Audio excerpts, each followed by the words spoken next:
नमस्कार, आपण पाहत आहात आवाज माझा.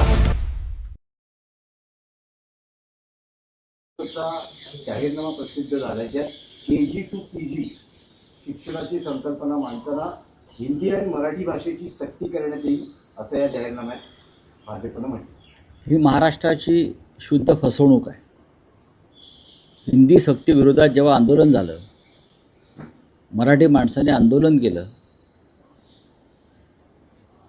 माननीय उद्धव ठाकरे, राज ठाकरे यांनी एकत्र येऊन मराठी माणसाला महाराष्ट्रात मराठीवरती काय संकट आहे समजून सांगितलं. त्यानंतर देवेंद्र फडणवीस यांनी छाती ठोकपणे सांगितलं कालपर्यंत की महाराष्ट्रात फक्त मराठीचीच सक्ती राहील, बाकी कोणत्याही भाषेची सक्ती राहणार नाही. हे कालही बोलले ते, परवाही बोलले ते, रोज बोलत आहेत ते की महाराष्ट्रात फक्त मराठीचीच सक्ती राहील, इतर कोणत्याही भाषेची सक्ती राहणार नाही. या महाराष्ट्राचा मुख्यमंत्री, मराठी भाषिक राज्याचा मुख्यमंत्री मराठी संदर्भात किती खोटं बोलतो आहे. काल नवी मुंबईच्या जाहीरनाम्यात भाजपनं हिंदी सक्तीची करू असं सांगितलं आहे. भाषा काय नवी मुंबईची, मराठी नाही आहे का? नवी मुंबई हे तिथले आगरी, कोळी, मराठी भाषिक यांनी वसवलेलं शहर आहे. ते सिडको बिडको ठीक आहे हो. तुमचे गणेश नाईक त्या भागातले आहेत, मंदा मात्र त्या भागातले आहेत, प्रशांत ठाकूर त्या भागातले आहेत. भले ठीक आहे, ते आमचे आमदार नसतील, पण तो भाग संपूर्ण मराठी आहे. बाकी सगळे लोक बाहेरून तिथे कामधंद्यासाठी आले. मुख्यमंत्र्यांना एवढं हिंदीचं प्रेम असेल तर त्यांनी मध्य प्रदेश आणि उत्तर प्रदेशात जाऊन निवडणूक लढावी ना. तिकडलं मुख्यमंत्री व्हावं. त्यांना मोदी कुठे मुख्यमंत्री करू शकतात. जम्मू काश्मीरलाही करू शकतात, त्यांना लडाखलाही करू शकतात. पण स्वतः आपल्या राज्याच्या मुख्यमंत्र्यांनाच मराठीविषयी आस्था आणि प्रेम नाही. 4 दिवसापूर्वी वसई महानगरपालिकेच्या भाजपच्या प्रचाराला ते गेले आणि मला धक्का बसला त्यांचं भाषण ऐकून. त्यांनी हिंदीमध्ये भाषण केलं. वसई विरारची भाषा हिंदी कधी झाली? वसई विरार हा मराठी मुलूक आहे, बाकी बाहेरचे लोक असतील तिकडे. पण महाराष्ट्राचा मुख्यमंत्री जाऊन हिंदीत भाषण करतो आणि सांगतो वसई विरारची भाषा हिंदी आहे. प्रत्येक ठिकाणी त्यांचं हे हिंदी अप्रत्यक्षपणे लादण्याचा प्रयत्न सुरू आहे. वसई विरारची भाषा चिमाजी आप्पाचं वसई विरार आहे हो. निदान त्या पेशव्यांचा तरी मान राखायचा फडणवीसांनी. चिमाजी आप्पाचा प्रभाव असलेलं ते वसई विरार आहे, चिमाजी आप्पाचं.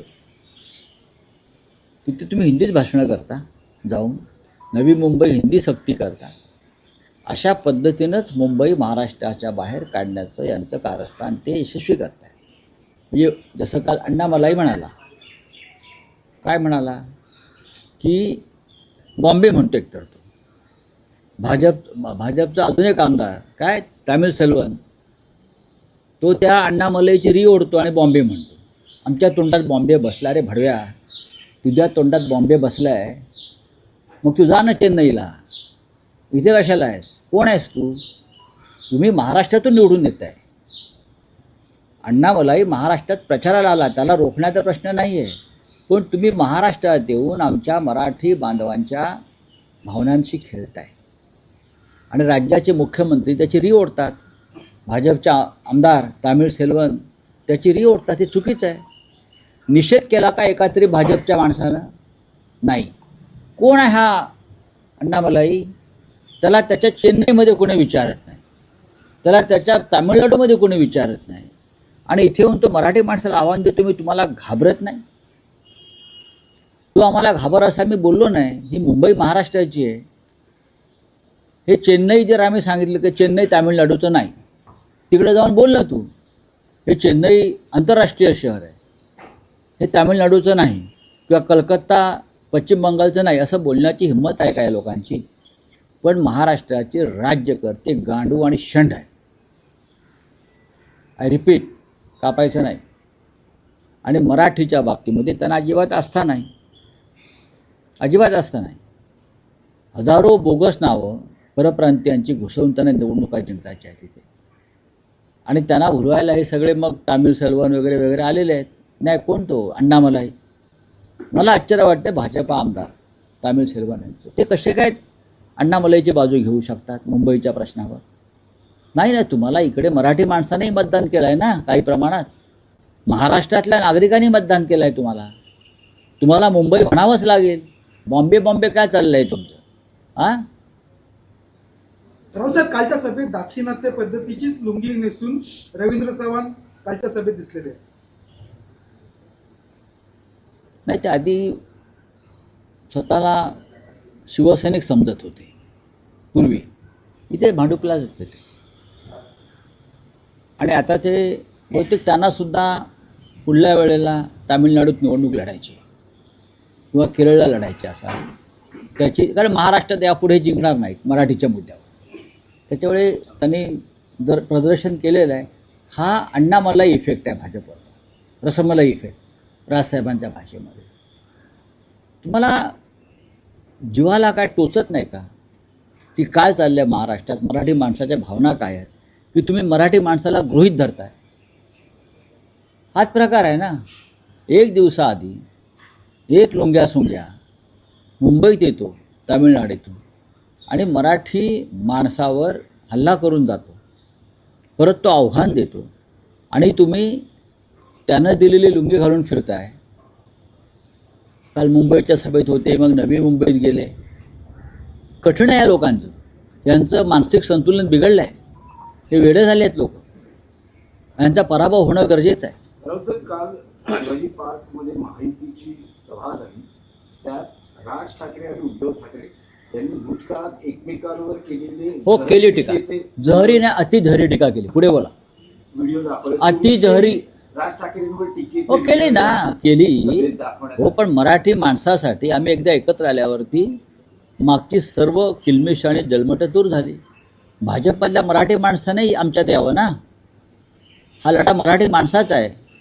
उद्धव साहेब, राजसाहेब एकत्र आले, आम्ही सगळे एकत्र आलो. आमच्या मनातली काय जळमटं किलमिशं आम्ही दूर केली. ठीक आहे, राजकारणामध्ये असे आरोप प्रत्यारोप टीका होत असते. दीर्घद्वेष ठेवायचा नसतो राजकारणामध्ये, समाजकारणामध्ये. उद्धवजी आणि राजजींनी सर्वच पक्षातल्या मराठी माणसांना आवाहन केलेलं आहे. भाजपमध्ये सुद्धा मराठी माणसं आहेत. त्यांच्यातल्या जर मराठी भावना, मराठी अस्मिता जिवंत असतील तर ते अण्णामलाई छाप राजकारणात गुंतून पडणार नाहीत आणि ते मराठी माणसाच्या मागे ठामपणे उभे राहतात. राहुल साहेब, काल आदित्य ठाकरे म्हणजे काय आदित्य ठाकरेंनी मिमिक्री केल्यानंतर देवेंद्र फडणवीसांनी उत्तर दिलं. त्यांचं म्हणणं आहे त्यांनी मिमिक्री करावी. नाही, त्यांचं म्हणणं आहे की तुमच्या काकासारखी काकाच्या पक्षाची स्थिती झाली ती तुमची होईल. काका तरी काका म्हणजे राज ठाकरे, बरोबर आहे ना. काका म्हणजे राज ठाकरे. राज ठाकरे हे महाराष्ट्र नवनिर्माण सेनेचे अध्यक्ष आहेत. त्या काकाकडे आपण अनेकदा चहा प्यायला गेलेला आहात, राजकारण करायला गेलेला आहात आमच्या विरुद्धच. त्या काकाचा इतका तिरस्कार तुम्हाला का वाटू लागला की तुमच्यावरती वेळ आली काका मला वाचवा म्हणण्याची? मिमिक्रीपेक्षाही ती एक कला आहे. ती सगळ्यांना जमते असं नाही, कोणालाच जमणार नाही. भारतीय जनता पक्ष हा कलेचा द्वेष्टा आहे. राजकीय सभांमधून अशा प्रकारच्या नकला सातत्याने केल्या जातात. बाळासाहेबही करायचे. ज्याला जमतं ते करतो. आम्ही कलाकार लोक आहोत. ठाकरे कलावंत आहेत, त्यांना जमतं. राजसाहेबांना जमतं, आदित्यला जमतं, उद्धवजींना जमतं. तुम्ही एखादं फिल्मी स्कूलला ट्रेनिंग लावा स्वतःचं. व्हॉइस कल्चर वगैरे ज्या गोष्टी आहेत सगळ्या त्या करा आणि तुम्ही शिका. आम्ही तुम्ही केलेली मिमिक्री आम्ही एक कला म्हणून त्याचा आनंद घेऊ. आदित्य ठाकरेंसमोर शीतल गंभीरला आम्ही चर्चा करायला पाठवतो असं ते म्हणतात. राज्याच्या मुख्यमंत्र्यांना अशी वक्तव्य शोभत नाहीत. त्यांनी आपल्या मुख्यमंत्री पदाची प्रतिष्ठा ठेवावी. ते महाराष्ट्राचे मुख्यमंत्री आहेत, लक्षात घ्या.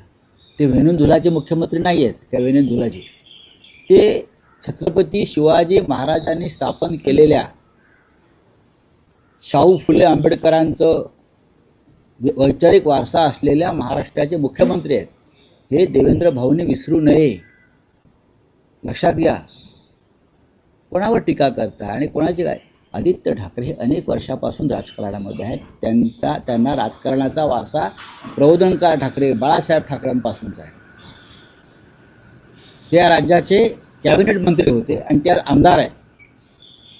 आणि तुम्ही अशा प्रकारे जर त्यांनी मांडलेल्या मुद्द्यांना उत्तर द्या ना. त्यांनी तुम्हाला चर्चेचं आव्हान दिलेलं आहे ना, ते आव्हान तुम्ही स्वीकारलं पाहिजे.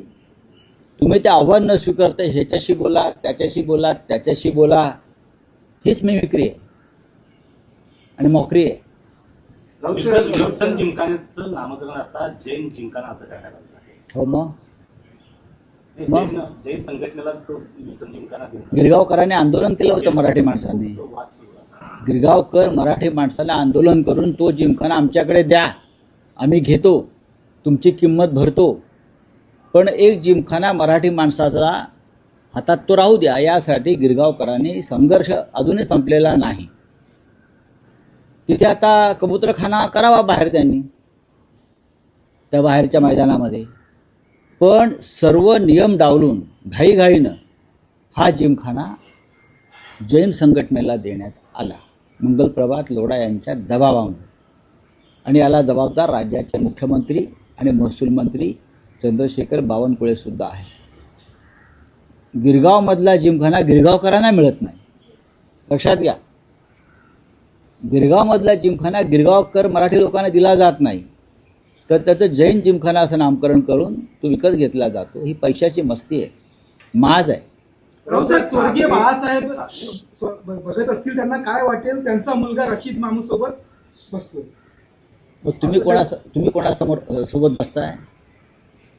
तुम्ही उद्या जर दाऊद इब्राहिम मुंबईत आला ना, तुम्ही त्याला उमेदवारी द्या, लक्षात घ्या.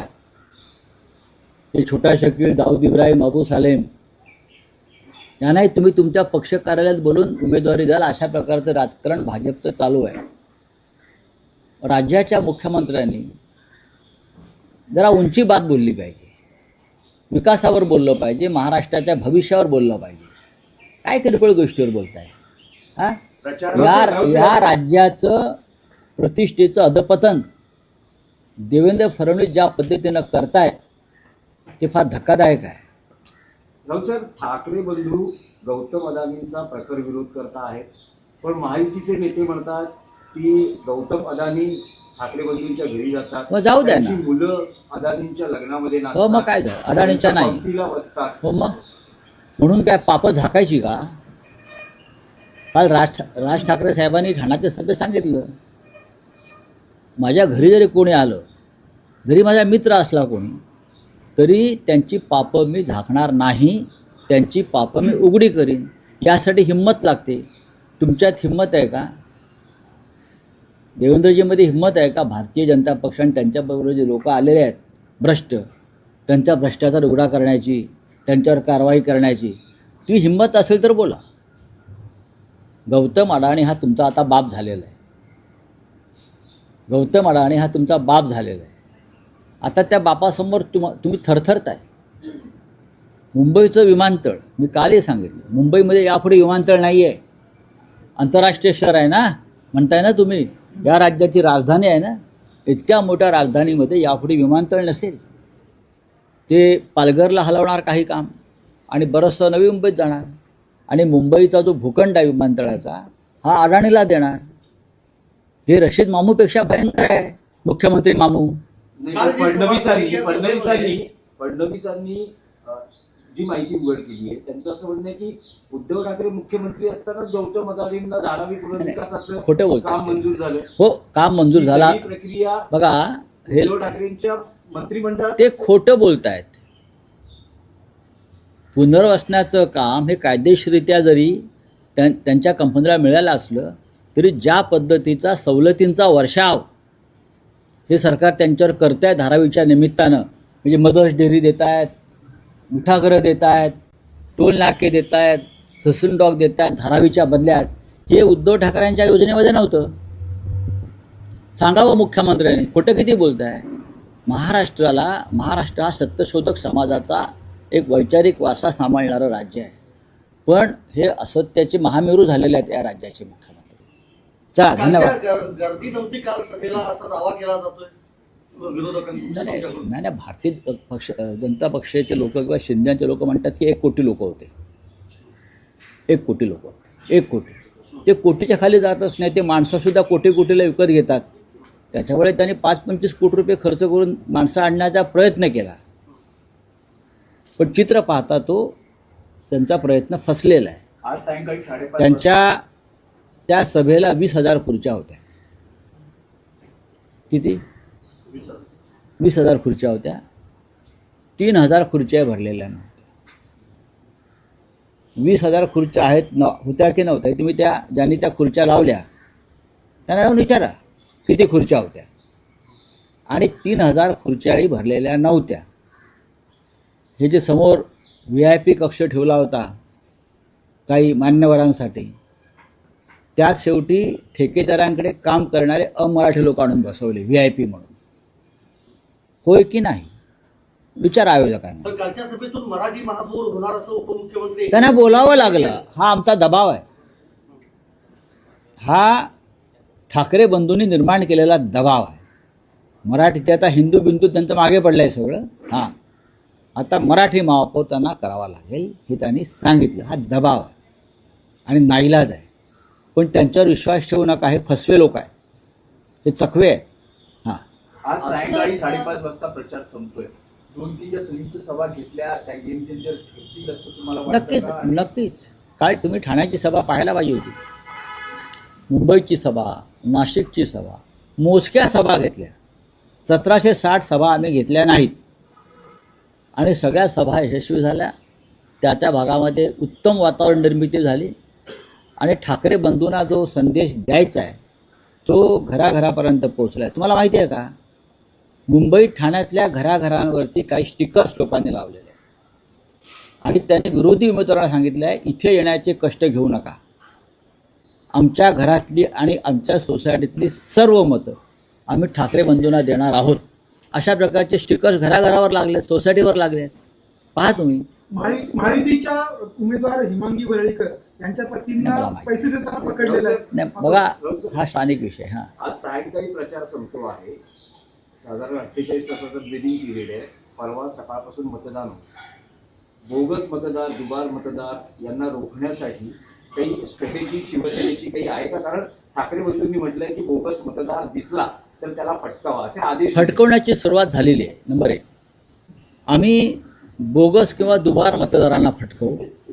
आणि जे पैसे वाटतायत तर भाजपच्या लोकांना शिंदेचे लोक ठोकतायत आणि शिंदेच्या लोकांना भाजपचे लोक ठोकतायत. आम्ही त्यांना सुपारी दिली आहे. पहा ना ज्या येत आहेत शिंदेचे लोक पैसे वाटतात तिथे भाजपचे लोक गॅंग घेऊन जाऊन त्यांना ठोकतायत. आणि जिथे भाजपचे लोक पैसे वाटतायत तिथे शिंदेचे लोक जाऊन ठोकतायत. म्हणजे ते आम्ही आउटसोर्सिंग केलेलं आहे.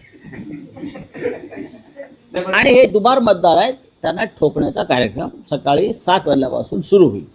असं म्हटलं जाते की एक संकल्पना पुढे आली, भगवा ब्रिगेड.